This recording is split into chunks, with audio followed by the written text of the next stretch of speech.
Imagine being 17, young, innocent, full of dreams.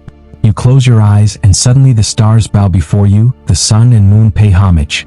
And then, just as quickly, those dreams become your greatest threat. You find yourself thrown into a pit by your own brothers, the ones who were supposed to protect you. This is not just a story.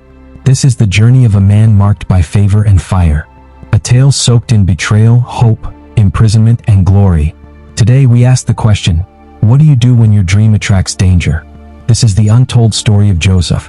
Genesis 37 verse 5 says, "And Joseph dreamed a dream, and he told it his brethren, and they hated him yet the more."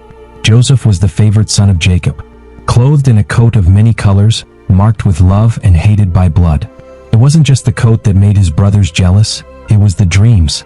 Dreams of elevation, of dominion, dreams that dared to challenge the order of tradition.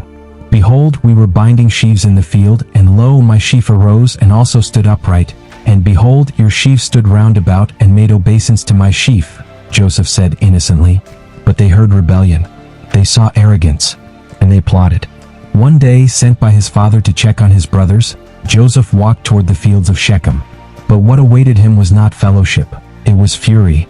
"Behold, this dreamer cometh," they whispered. In a moment the pit was dug. Empty, dark, silent. Joseph's cries echoed unanswered. He looked up, not knowing if the last face he would ever see would be the brother who once laughed with him. But it wasn't the end. It was just the beginning.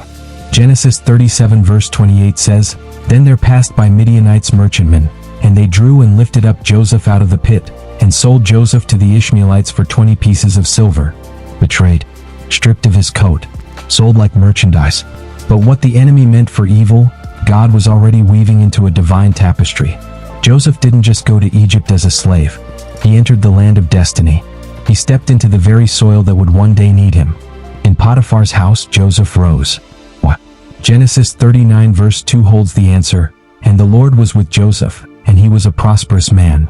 But favor has a cost. Joseph was handsome, young, respected, and Potiphar's wife saw him. "Lie with me," she said day after day, but Joseph refused. He knew something deeper. "How then can I do this great wickedness and sin against God?" Genesis 39 verse 9. One day when no one was around, she grabbed his garment. He ran, but his cloak remained. And in Egypt, a woman's accusation could sentence a man. He was thrown into prison. A man falsely accused. A man who had done everything right. Where was God? Right there. Genesis 39 verse 21. "But the Lord was with Joseph and showed him mercy." In the shadows of the prison, two new prisoners arrived. The baker, the cupbearer, each disturbed by a dream. Joseph listened, interpreted, and gave glory to God. "Within 3 days shall Pharaoh lift up thine head, and restore thee unto thy place," he told the butler. "But think on me when it shall be well with thee." He was forgotten. 2 years passed. Silence. Then Pharaoh dreamed. 7 fat cows devoured by 7 lean ones. 7 healthy ears of grain swallowed by 7 scorched ones. No one in Egypt could explain it. But then, the butler remembered.